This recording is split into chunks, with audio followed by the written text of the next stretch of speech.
Hello, I am Arman Khodaei and welcome to the newest episode of Insights from Autistic. In today's video, I'm going to define what is autism, what is the difference between low-functioning autism, mild autism, high-functioning autism, and Aspergers syndrome. And what does it mean by autisms? And so, I'm going to begin by giving a basic definition that will cover all of autism as a whole. And so this is a definition I wrote from a compilation of reading every single definition of autism on the internet and using my own interpretation. And so this is the definition I wrote defining autism. I define autism as a pervasive neurodevelopmental disorder that usually occurs within the first 3 years of infancy. Common traits include lack of social identification, interaction, total self-absorption, repetitive and usually bizarre behaviors, and extreme reactions to any change in the current environment. So what does that mean? Well, pervasive neurodevelopmental disorder means that there's something going on in the brain. Now, in most cases, the brain is not damaged. It's just that things are not firing off the right way, and the brain's not communicating the way it should. So while one brain, in other words, the brain's it's not working in harmony like it does with other people. So one side of the brain's doing one thing, the other side's doing the other, and so there's a lot of chaos, a lot of conflict, and so it's a lot of stimulus going on in the mind of the autistic. So I think the biggest thing, the biggest consensus about autism is that first and foremost it is a social and communication impairment. So that the biggest thing is that there's a lack of identification of people, a lack of social skills, a lack of communication in general, or even speech. Sometimes there's no speech, speech delays, and things related to speech. So I'm doing very well in that regard. So I'm considered high function autistic, which I'll get to in a moment defining the differences between that. So total self-absorption now. So that means that usually the autistic is very absorbed in whatever they're doing, whether that's working on a math equation or staring at their building blocks or their toys or whatever the case may be, but you just can't pull them away from what they're doing. What they're doing, that's it. Nothing else. Repetitive and usually bizarre behaviors, that can be spinning around, flapping their hands, among many other things. Sometimes just really bad temper tantrums that just seem to happen for no reason at all, and you're like, and you don't know why that is. And also extreme reactions to any change in the current environment.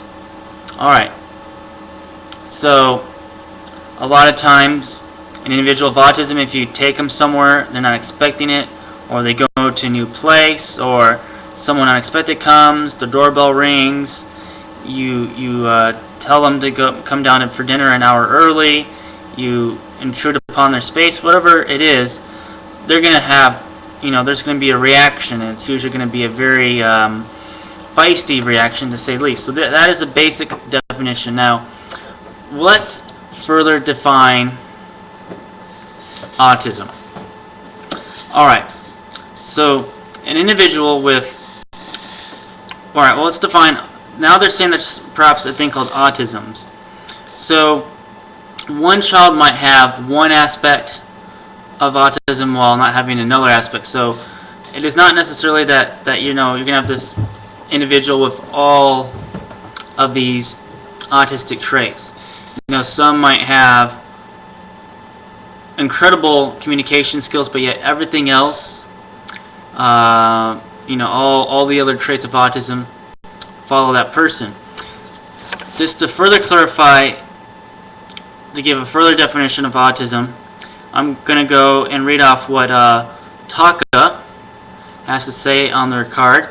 They have these nice little cards that you can give out to people if they're wondering what autism is and you have your child and they have autism. So on their card, first thing they say is trouble of communication, as I stated earlier, both verbal and nonverbal, including the possibility of no speech or appearing deaf. Now the child might appear deaf, they might not answer at all times, and they might respond to something else, but the child is not deaf. The reason for this is because there's no, for me anyway, it's like there's no difference between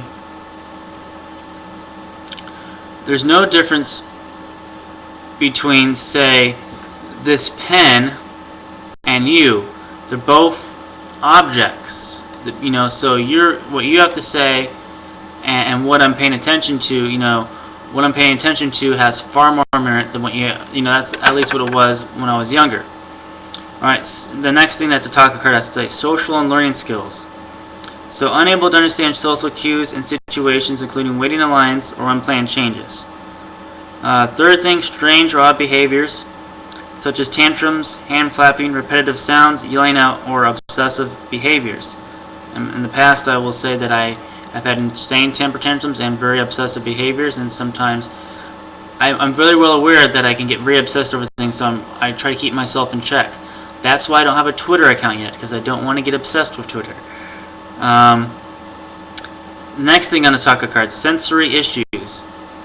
For example, hypersensitive hearing and vision, or aversion to being touched. So, yeah, there's some, like even with me, sometimes I hear things and on a higher frequency, but also it's like, well, and your child might be the same way.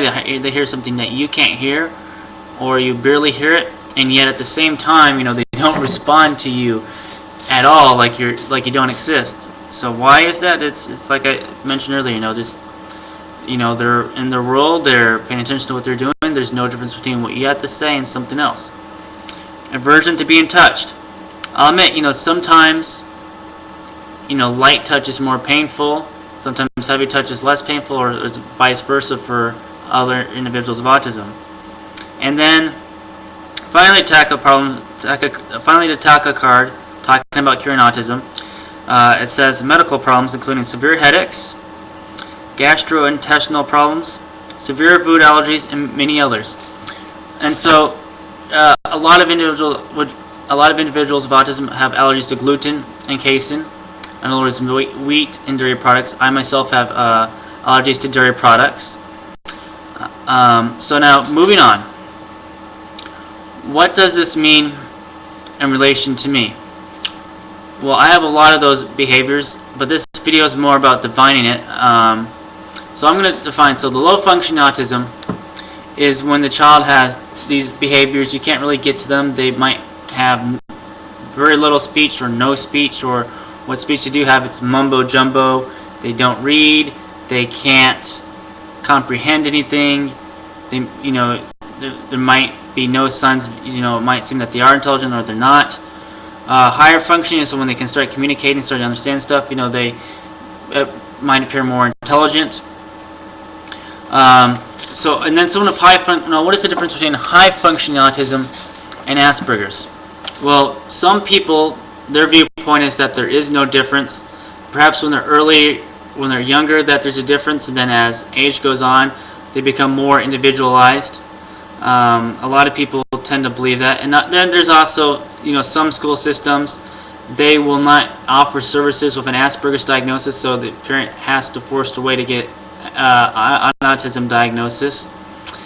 I myself, I consider myself high-functioning autistic, and I consider because I actually know a lot of people with Asperger's syndrome, and I think that a lot of people with Asperger's syndrome, they have the antisocial aspects, I've noticed, but they don't have a lot of the traits, whereas I have a lot of the traits, but I am very social, but I've worked on overcoming that aspect of myself, the antisocialness.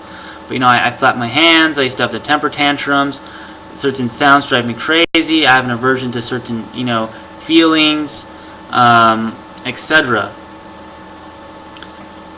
And then, moving on, so now they're believing that there is something called autisms because of this.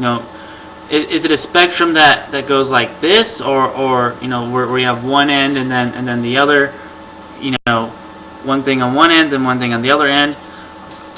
They're not sure. You can have certain aspects, and one aspect might be, really low end, while another aspect can be really high. Another thing about autism, it affects 1 out of 150 people. I went to this conference last week, and they also said, that now they're believing that there's a lot of evidence showing that a majority of individuals with autism is genetic related.